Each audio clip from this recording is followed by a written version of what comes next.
오늘의 교리문답 주보를 보시고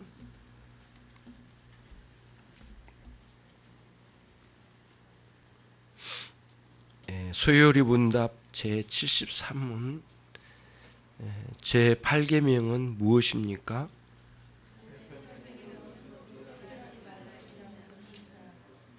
소요리 문답 제74문 제8계명에서 요구하는 것은 무엇입니까?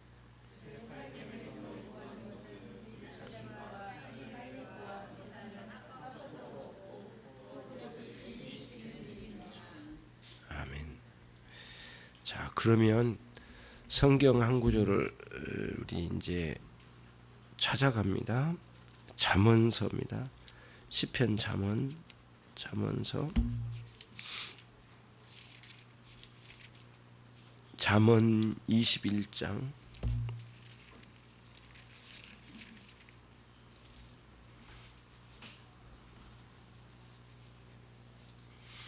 3절입니다.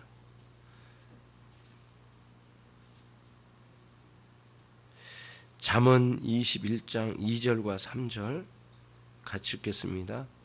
사람의 행위가 자기 보기에는 모두 정직하여도 여호와는 심령을 감찰하시느니라. 의와 공평을 행하는 것은 제사 드리는 것보다 여호와께서 기뻐히 여기시느니라.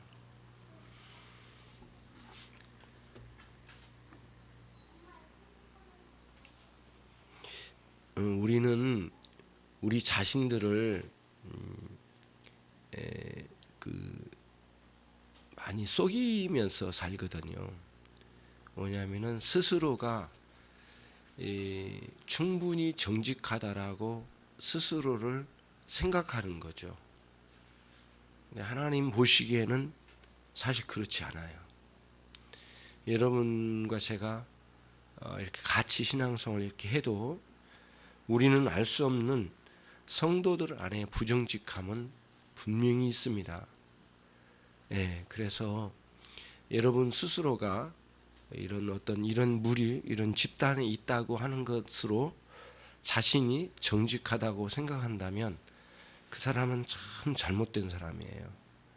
그런 면에서 오늘 말씀 2절이 사람의 행위가 자기들끼리 보기에는 모두 정직할지는 모른다. 그러나 여호와께서는 너희들이 정직하다고 여겼던 그 덮음, 그 뚜껑을 열고 속으로 보겠다. 그런 보신다 이런 말씀이거든요. 그래서 우리에게 요구하신 것이 무엇이냐? 하나님께서 여러분과 저의 삶에 의와 공평을 이루어가는 삶이에요. 쉽게 말하면 바르게 살아라는 거죠. 대원칙은 하나님을 사랑하고 이웃을 사랑하는데 사실 그러질 않아요. 그래서 의와 공평이 없는 거예요, 우리에게. 그래서 여기서는 이제 굉장히 이 어법이 좀 어렵기는 하지만은 이렇게 돼 있어요. 의와 공평을 행하는 것은 제사, 오늘날 말하면 예배 드리는 것보다 여호와께서 기쁘게 여기시느라 이렇게 돼 있거든요. 그러면 여러분 이 본문을 잘 봐야 됩니다. 의와 공평을 행하는 것은 이렇게 돼 있는데 가로로 넣어야 돼요. 의와 공평을 예배 드린 것과 함께 행하는 것은 그렇게 행하는 것은 그러니까 예배가 빠진 상태의 의와 공평을 말하는 게 아니라는 거예요. 그러니까 우리는 예배의 삶이고 예배자거든요. 그 예배와 함께 삶의 현장에서 의외의 공평이 이루어져야 돼요. 참 어렵습니다. 남편을 속일 수 없고 아내도 속일 수 없다. 아니요. 무지하게 많은 부분에 있어서 우리는 부끄러운 부분이 많아요. 일체의 모든 면에서 정직해야 되거든요. 거짓되지를 않아야 돼요. 오늘은 이제 본문 말씀이 도적질하지 말지는 하는데 사실은 삶의 현장에 이 거짓과 이 도적질은 같이 가거든요. 항상. 그래서 이 부분들을 참으로 정직하게 자신들을 해나가야 됩니다. 내가 잘못했으면 잘못했다고 인정할 줄도 알고 예, 그리고 숨기지 말고요. 그렇게. 그렇다 해서 무질서하게 떠버리는 것은 아니거든요. 우리 그렇게 실없는 사람은 아니에요. 그렇게 할 필요도 없고요. 그래서 여러분과 관계하고 있는 사람들에게 정직하게 대하는 거죠. 예, 정직하게 대하는 거죠. 그게 이제 이 성경에서 말하는 정직함은 솔직함이 아닙니다. 솔직함은 이거든 저거든 있는 대로 다 꺼내놓고 다 말한다는 개념인데, 정직함이란 그게 아니에요. 올바른 길에 내 삶을 맞춰가는 거예요. 다시 말하면 말씀에, 주님의 말씀에 내 삶을 맞춰가는 게 정직한 삶이에요. 이게 있는 그대로 솔직하게 꺼내버린다, 이런 개념이 아니라는 거죠. 그래서 이제 의와 공평을 여러분의 삶에 실현시켜 나가는 것을 최고로의 기쁨으로 여기십시오.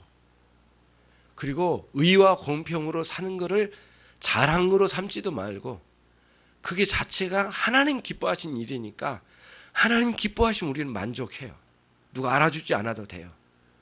그러다 보니까 남들이 우리를 바보 같다, 멍충이 같다 이렇게 말할지는 몰라요. 그러나 우리가 최소한 이런 의와 공평을 우리의 삶에 실현시켜 나가는 거예요. 더 많이 정직하고 의와 공평을 실현해 가야 되겠다. 말씀을 통해서 도전받잖아요. 제일 먼저 여러분, 아내와 남편 사이, 부모와 자식 사이 속이지 말고, 거짓된 그게 아닌 것 같은데 그건 아니야 이렇게 말할 수 있어야 되거든요. 그러니까 아이들, 정말 지금 아이들 이제 초등학교 이렇게 가르치는 분들이 있으면 여러분, 저는 굉장히 소망이 있다고 생각해요. 지금부터 매우 정직하고, 또 그러려면 정직하려면 당당해야 되거든요. 또 당당해져요. 그러려면 열심히 노력해야 되거든요. 남들보다 부지런하고 그래야 되거든요. 예. 그렇지 않으면 안 되지 않습니까? 그러니까 이제 이게 잠언의 이 지혜자가 명확하게 본 거예요. 우리는 우리 행위를 보고, 야, 이 정도면 참 정직하지 않느냐, 아, 이 정도면 참 잘했지 않았는가라고 스스로를 두둔할지 모르지만 그렇게 말할 수가 없어요. 여러분, 하나님께서 여러분의 심령을 내려다보신 거거든요. 저와 여러분이 정말 하나님 앞에 그 순종해 나가자고요. 예. 그런데 그런 대원칙이 이제 있는 거예요. 그러니까 이 도적질하지 말지니라라고 할 때 이제 기본적으로 그러거든요. 내 자신의 재산과 남의 재산을 올바르게 취득하고 올바르게 보존해가는 것이 도적질하지 말지라거든요. 그러려면은 내 자신의 재산을 관리하고 남의 재산을 관리하고, 내 자신을 소득을 얻고 남의 자산을 이렇게 소득을 올려갈 때 정직함으로 올려야 된다는 거죠. 근데 그거를 보호하고 그것도 보호할 때 정직하게 해야 된다는 거죠. 그거는 굉장히 대원칙이에요. 굉장히 중요합니다. 예. 참 이게 중요해요. 여러분, 그러니까 이제 여러분은 어떻게 이해할지 모르겠는데 그래도 한번 들어보시는 건 괜찮아요. 예. 예전에 이제 이제 그 자유주의 신학자들 속에서는 우리 이제 그 개혁 신앙이나 올바른 신앙의 길을 갔던 박형룡 박사나 이런 분들을 완전히 막 욕을 보통 욕한 게 아니더만요. 제가 한번 그걸 들어가 봤어요. 들어봤는데, 야, 완전히 아주 바보 같은 사람으로 취급하더만요. 그런데요, 이 박형룡 박사나 이런 분들 사는 삶을 한번 돌아가 보면요, 상상을 초월해요.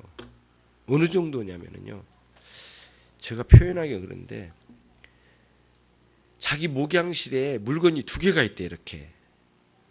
그런데 요거 교회 것, 요 김준성 목사 것 따로 써놔가지고 어느 정도인가, 그거를 나는 그렇게 하는 게 나는 이야기 들은 거거든요. 그래가지고 내가 개인적으로 뭐 할 때는 내 거 갖다 쓰고 공부할 때는 이거 쓴다고 할 정도예요. 이거 너무 극단적인 것 같은데 얼마나 철저하게 지켰는지 몰라요. 저는 솔직히 못 따라갈 정도의 정직함으로 사셨던 것 같아요. 참 대단하신 분들이에요. 그리고 자기의 길을 명확하게 가시거든요. 그리고는 진리의 말씀을 따라 순종해 나가는 거죠. 근데 사람들은 이제 뭐 자유주의 신학자들은 막 고리타분한 뭐 신학이다 막 이렇게 하면서 욕하고 막 그럴지 모르지만 하나님께서 평가하시면 됐거든요. 예, 예. 그야말로 아무리 말하더라도 그래서 여러분들이 오늘 말씀 이제 제 8계명이거든요. 도적질할지 말지니라. 이 말씀 속에는 커다란 인류의 아주 커다란 사상을 하나 주셨습니다. 뭐냐면은 사유재산권에 대한 사상을 주신 거예요. 사유재산. 요거를 아주 정면으로 받아친 게 뭐냐면 공산주의자거든요. 사유재산을 인정 안 하는 쪽으로 갔던 거거든요. 예. 그리고는 공산주의 그게 옳을 거를 다 공동으로 일해야지 공동으로 먹고 살아버리면 될 거라고 했는데 해보니까 그게 안 된 거예요. 가진 자만 가지고 따로 가는 거예요. 그게 이제 안 된다는 걸 알았죠. 나중에 이 사유재산을 인정하는 이 부분이 얼마나 하나님 주신 아주 우리 인간이 이 땅에서 살아가기에 정확하게 적절한 사상이라고 하는 거예요. 사유재산권에 대한 인정. 이거는 아주 우리도 중요해요. 그래서 남의 재산을 함부로 탐하거나 생각하거나 취하거나 있을 수 없다는 거죠. 예. 그런 거를 오늘 여기에 이제 이렇게 주신 거예요. 그래서 이런 10계명 안에 있는 제 8계명에 입각해서 오늘날 그 뭐랄까 이 모든 법이 흘러나왔다고 보고 있거든요. 전체 흘러나와가지고 각 나라에서 거기에 맞게끔 법을 만들어서 사유재산을 보호하고 재산관리를 하고 민사소송도 하고 다 그런 거거든요. 여기 기준에서 있는 거예요. 사유재산권에 대한 대인정, 거기서부터 흘러나온 민사소송이나 다 나온 거지 어디서 나왔겠어요. 하나님께서 우리를 창조하셔서 우리 존재도 거기서부터 나온 거고 하나님부터 나온 거고 우리가 여기서 살아갈 방식도 그 하나님으로부터 나온 거란 거예요. 이런 원칙들이에요. 전체가 그 위에서 흘러나온 거거든요. 그럼 이제 조금 더 그런 그 그러니까 사유재산권을 우리에게 주시고 도적질하지 말자라는 말씀 속에는 우리로 하여금 의와 공평을 삶에서 실현시켜 나가라는 거예요. 뭘로요? 재산권으로. 예. 남의 것은 정확하게 돌려줄 줄 알고 내 것이 아니고 불로소득을 바라지 않고 그런 거죠. 그런 원칙들을 여러분들이 이제 가져가는 거예요. 예. 예. 며칠 전에 이제 우리 집사님들하고 이야기한 적이 있었는데 어느 교회 목사님이 복권에 당첨돼가지고 그러니까 로또에 당첨돼가지고 교회를 세웠는데 교회 별명이 로또 교회가 됐어요. 그러니까 실제로 그 이름을 붙였어요. 그분은 그렇게 안 붙여 로또 교회 이렇게 쓰지는 않죠. 그렇게 안 쓰는데 사람들이 다 그렇게 불러버린 거예요. 그래서 제가 거기다 하나 더 붙였거든요. 이게 알려지면 알려질수록 은혜가 안 될 거다. 제가 이제 거기다 붙였어요. 예, 그래가지고 사족을 붙여가지고 이게 이 말이 알려지면 알려질수록 하나님께 영광이 안 될 것 같다. 그리고 알려지면 알려질수록 은혜가 안 된다라고 하는 거를 생각했어요. 맞는 것 같아요. 그렇잖아요. 그러니까 불로소득을 원하고 막 이런 것들은 그 올바른 것들이 아니에요. 그래서 도적질하지 말지라에는 뭐가냐면 성실하게 일하라고 돼 있거든요. 전체 내용이 성실하게 일하라. 그래서 여러분 그 이 부분이 이제 사계명하고 연결이 되는 거예요. 사계명이 뭐죠? 안식일을 지키라겠잖아요. 그 안에 뭐라겠죠? 안식일 제7일 안식일을 지키는데 그 전에 뭐가 있어요? 엿새 동안 너의 일을 성실히 열심히 행해라는 거예요. 그것과 연결이 됐거든요. 그러니까 안식일을 올바로 지키는 정신에는 도적질하지 말지니라 이 말씀과 연관이 있는 거죠. 전체가 그러니까 우리의 삶은 예배와 우리 생활이 떨어질 수 없어요. 어떤 모양으로도 엮여져 있는 거거든요. 그래서 아까도 의와 공평을 행하는 것이 아까 그 제사 지내는 것보다 하나님 더 기뻐하신다. 이 말씀이 뭐냐면은 예배 드리며 예배의 정신을 따라 살면서 의와 공평을 실현한 사람들이 예배 드리면서 의와 공평을 실현하지 않는 사람보다 그런 것보다는 더 하나님 기뻐하신다. 이 말씀이거든요. 본문이. 그렇게 읽어야 되거든요. 그러니까 예배 드린 것과 의와 공평을 따로 찢어놓으면 안 되는 거죠. 하나 붙여야 되거든요. 그렇죠. 그러니까 예배자는 이제 그래 여러분 예배자는 정말 여러분들이 이미 예배자로 오셨다면 교회에 오셨다면 나는 의와 공평을 실현하려고 여기 왔어. 그 고백이거든요. 여러분 오늘 아침 그렇게 안 하셨겠지만 그 의미가 우리 안에 담겨져 있어요. 나는 예배 들어올 때 하나님 나는 의와 공평을 이 땅에 실현하면서 올 겁니다. 그리고 6일 동안 완전하지는 않지만 최선을 다해봤습니다. 그리고 온 거거든요. 내일부터 월, 화, 수, 목, 금, 토 의와 공평을 실현하는 한 주간 살 겁니다. 하나님. 그러면서 예배 드린 거거든요. 근데 그러지 못하게 하는 것과 싸워가야 되는데 이제 그건 이제 여러분들이 정말 하나님의 은혜로 이 부분을 싸워 승리해 나가야 되겠죠.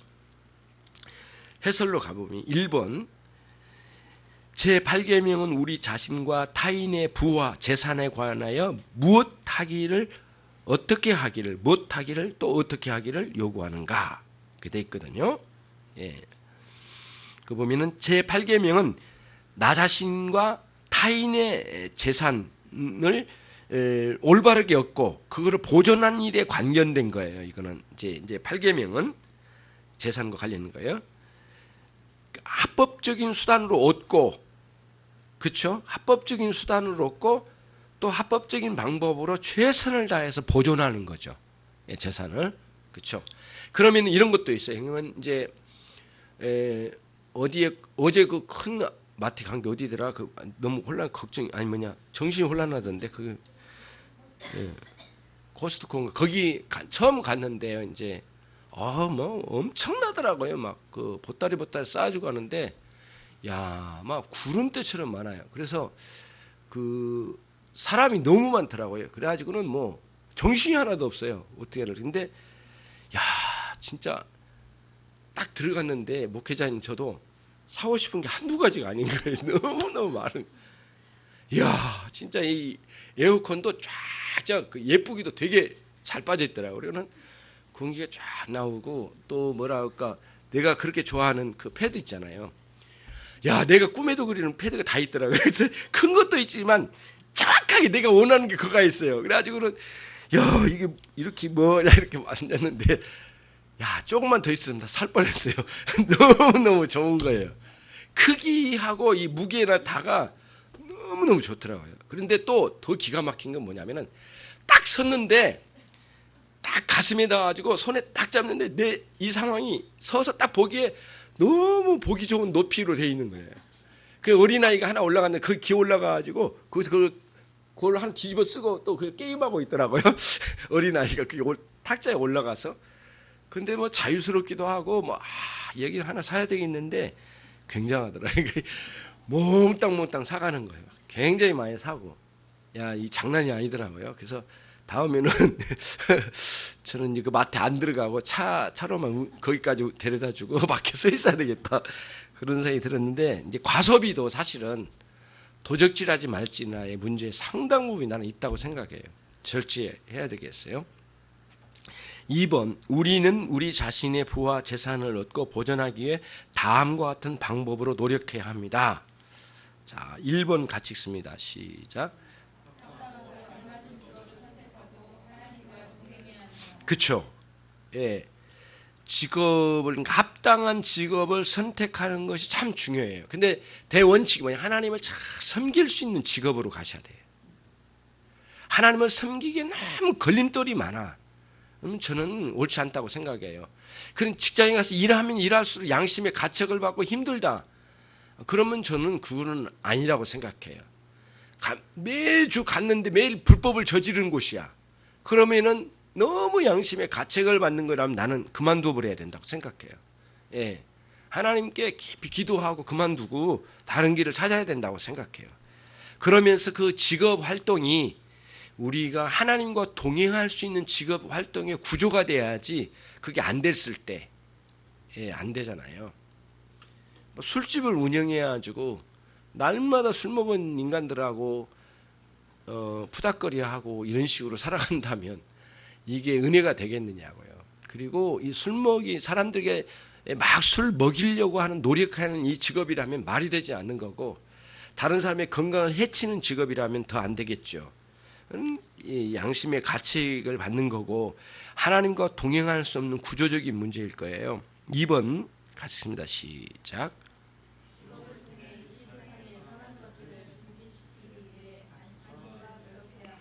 그렇죠. 직업이 뭔가 이 선한 유익을 주고 증진시켜가고 생활의 편리를 제공하는 것도 좋다고 생각해요. 그렇잖아요. 자, 그다음 3번 시작.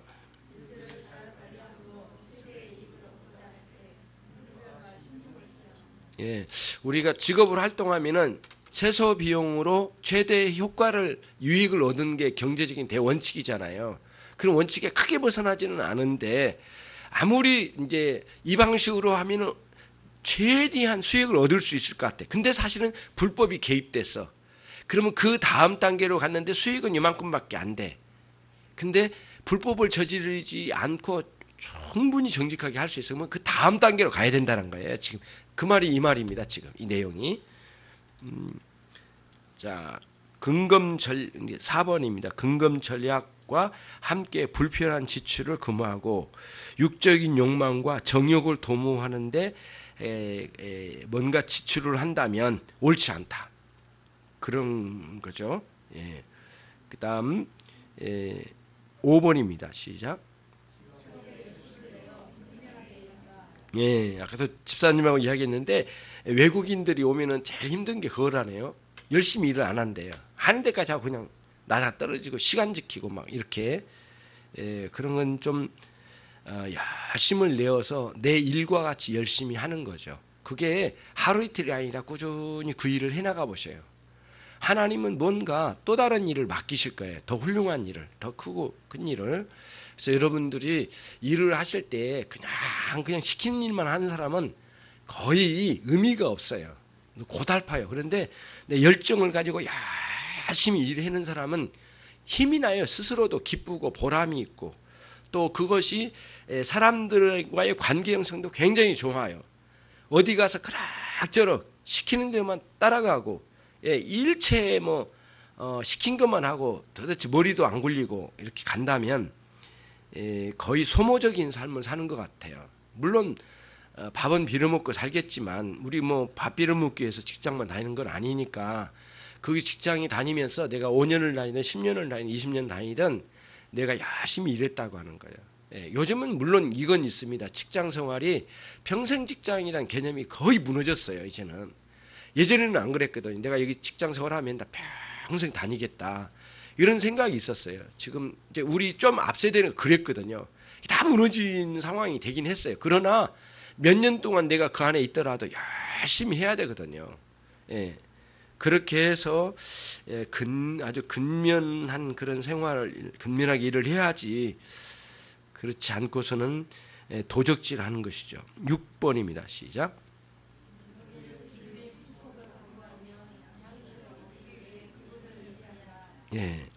양식이라고 하는 것은 다양한 것을 의미하겠지만 노력을 하면서 주님께 간구해야죠. 그렇죠? 그리고 우리가 양식을 얻기에 그분께 의지하며 열심히 일을 해내야 되겠죠. 하나님께서 주신 그 직장으로 확신한 가운데. 자, 그다음에 이제 크게 3번으로 가면은 여기에서 3번에서 이야기한 것은 이겁니다. 우리 자신의 소유를 보호하거나 회복하기 위하여 사람들이 세상 법률에 호소하는 것이 하나님 앞에 옳습니까? 그 뜻이에요. 여러분 답은 어떻습니까? 옳습니다입니다. 두말할 것 없어요. 옳은 거예요. 그러니까 우리의 정당한 소유와 재산을 보호하기는 세상 법에 바로 갈 수 있다라는 것이에요. 그게 할 수 있다라는 거예요. 근데 상황 따라 다르겠지만 물론 이건 또 있습니다. 예수님께서 말씀하신 마태복음 5장 40절에 너희를 송사하여 속옷을 가지고 한 자에게 겉옷까지도 가지게 하며 이렇게 이 말씀은 그 말씀과 연관된 것은 아니에요. 이것은 뭐냐면 우리의 소유의 당시에 예수님 당시에 그 옷이라고 하는 것은 고가였대요. 굉장히 고가의 이거거든요. 근데 옷은 우리 몸과 가장 가까이 달라붙어 있는 거거든요. 그러니까 우리 존재와 거의 떨어지지 않을 정도로 딱 붙어 있는 가장 가까이 있는 재산이에요. 누가 이걸 주겠느냐고요. 근데 너 자신을 타인을 위하여 희생할 정신이 있느냐 그거거든요. 남들에게 충분히 희생할 정신까지 있느냐 다 내어줄 수 있는 이타적인 신앙의 정신을 소유하라 그 뜻이거든요. 그건 그거지만 불법적으로 재산을 갈취해가는 것과 내가 희생하여 주는 것하고는 다르거든요. 그래서 마태복음 5장 40절은 내가 희생하여 주는 개념이고, 그 다음에 이제 재판으로 가는 것은 강제로 남의 것을 빼앗아가는 이 불법적인 인간들은 가만둬서는 안 되죠. 그는 정확하게 법으로 다스려야 되고 이 질서를 세워야 되겠죠. 싸워야 됩니다. 반드시 이거 싸워 나가야 될 부분이에요. 그래서 옳은 거를 정확히 해주고, 그 다음에 얻은 다음에 뭐 내가 양보할 거 줄 거 주지만은 그러기 전까지는 정확하게 하는 것이 옳은 거예요. 그래서 세상법의 보호를 받는 것은 기독교인이 부끄러운 짓이 아니다. 정당한 짓이다. 그러나 또 이제 그 법으로 갈 때 너무 악랄하게 그렇게 가는 것은 아니죠. 정확하게 법에 따라서, 순리를 따라서 가는 것이지 아주 보복적으로 끌고 가는 법 행위는 옳은 것은 아니죠. 자, 그 다음에 이제 4번으로 갑니다. 가난하고 빈핍한 자에게 궁핍한 자에 대한 우리의 의무는 무엇입니까? 우리의 의무는 특별히 그들의 믿음의 권속들이라면 우리의 능력과 그들의 필요에 따라 그들에게 물질을 대여하여 주거나 무상으로 공급하여 줘야 한다. 레위기서에 나온 말씀이죠. 25장. 같이 읽습니다. 구제는 시작.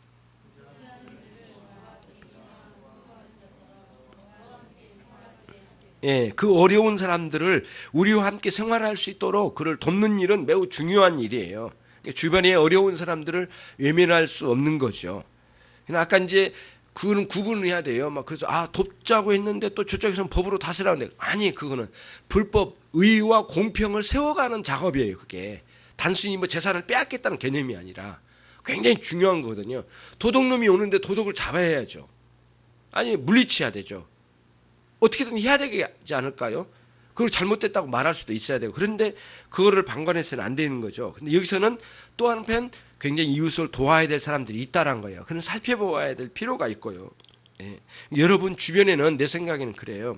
여러분의 주변에 진짜 오른손이 하는 일을 왼손이 모르도록 이웃을 돕는 사람이 없다면 여러분들은 신앙생활을 다시 한번 봐야 된다고 생각해요. 저는 진짜 신앙생활 하신 분들을 이렇게 유심히 보면은 정말 남들이 보지 않는 가운데 진짜 사람들을 돕는 걸 봤어요. 남에게 도움 주지 않는 삶은 저는 안 된다고 생각해요. 어떤 방식으로도 도움을 줘야 된다고 생각해. 그런 사람이 있어요. 여러분 주변에 분명히 있어요. 없을 리가 없거든요. 여러분들이 그동안에는 무심코 지나갔는지 모르지만 여러분들이 아무도 모르게, 예, 그 다음에 진짜 오른손이 하는 걸 왼손이 모르도록 때로는 할 수만 있으면 익명으로 도울 사람을 찾아내야 돼요. 도움을 줘야 됩니다. 그것이 우리의 이제 신앙생활에 중요한 하나님의 명령입니다. 왜냐하면 우리 자신에게 유익하거든요. 5번, 모든 타인의 부와 재산에 관한 우리의 의무는 무엇인가? 모든 사람의 부와 재산에 관한 우리의 의무는 공평과 정의를 실현시켜 나가는 것이죠. 재산과 관련해서. 6번, 다른 사람의 부와 재산에 관해 지켜야 할 정의와 척도는 무엇입니까? 같이 읽습니다. 시작.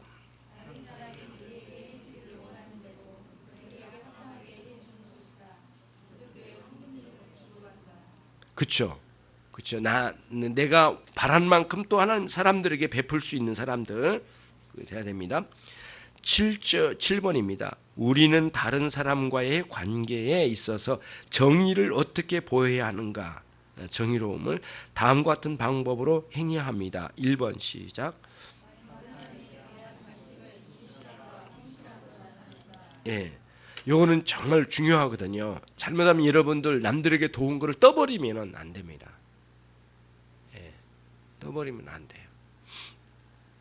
그리고 또 이런 것도 있어요, 여러분. 남들에게 뭘 이렇게 줄 때 받는 사람이 수치를 당하면 안 돼요.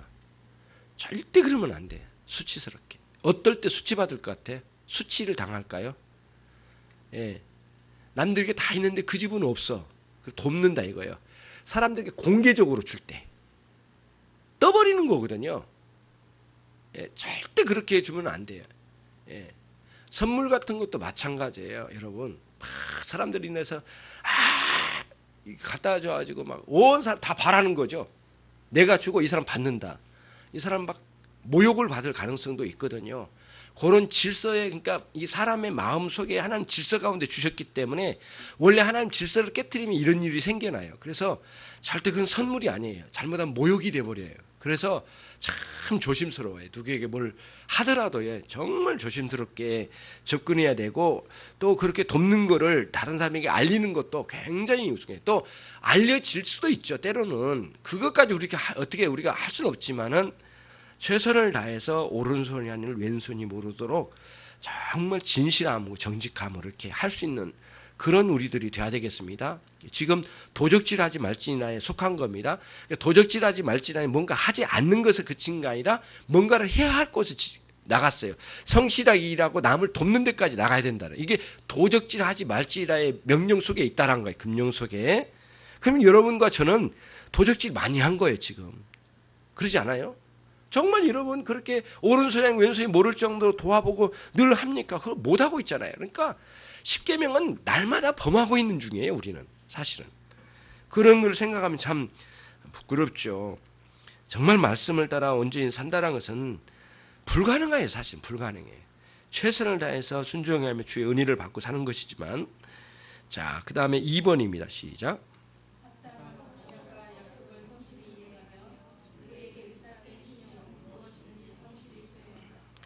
예, 이거 참 중요해요. 그러니까 만약에 여러분 돈을 빌리거나 그럴 수 있는 관계, 또 돈을 아무에게나 빌릴 수도 안 되지만 정확한 날짜를 지켜주는 것 굉장히 중요하고요. 저도 완벽하지를 못해요. 그래서 이제 정말 죄송스럽게도 되기도 하고 그런 경우는 있었는데 최선을 다해보는 거예요. 그래서 그걸 시간을 지켜주고, 만약에 여러분들이 그 시간을 못 지킬 때는 다시 한번 양해를 구해보고 이렇게 해서 최선을 다해 나가는 거예요. 그거를 이해해주겠다는 것은 자기 생각이고 절대 이해해주겠다는 것은 없는 거거든요. 그거는 내 생각이지 그쪽에서는 그러지 못할 가능성이 많으니까. 그래서 성실하게 약속을 지켜가는 여러분이 되셔서 여러분에게 위탁된 신용을 관리를 잘 하셔서 정말 그 아름다운 그리스도인 되어야 됩니다. 3번입니다. 시작. 예, 이런 거예요. 어떻게 보다니까 물건을 한 보따리 사왔는데 오이가 한 보따리가 더 왔어. 이야, 오늘 내가 시장 잘 갔다가 그대로 와. 그러면 안 되죠. 예, 그러면 안 되죠. 돌아가야죠. 말을 해야 되죠. 이게 더 왔다고. 이게 대원칙이에요. 굉장히 중요한 거라고 나는 생각합니다. 저도 완전하지는 않지만, 저도 부족한 게 참 많지만 최선을 다해서 노력을 하는 거예요. 예, 그런 경우가 있거든요. 예를 들자면은 10만 원어치 샀는데 영수증에는 그러니까 7만 원만 찍혀서 뭐가 한 빠졌어. 그런 거 있잖아요. 반대로 가는 경우도 있어요. 물건 사지도 않았는데 그 올라간 게 실제로 있더라고요. 그럼 그거는 잘못 찍은 거니까 하나를 치다가 더 찍어버렸거나 그럴 수 있거든요. 그런 건 검수를 해봐야 되거든요. 돌아가야 돼요. 그걸 다시 받아야 돼. 똑같거든요. 똑같이 우리가 물건이 하나 더 왔다 그러면 다시 돌려줘야 되겠죠. 돈을 주든가. 이런 방식의 정직함이 여러분 안에 진짜 활발하게 일어났으면 좋겠어요. 이게 정말 우리에게 필요하고요. 너무 상식적인 것 같지만 사실 한번 짚고 넘어가야 될 부분이 있을 것 같아요. 사고 파는 일에서 공평을 기하는 것. 4번 시작. 예, 그렇죠. 그건 우리들 생활 가운데 분별해 볼 수가 있고요. 자, 5번입니다. 마지막 시작.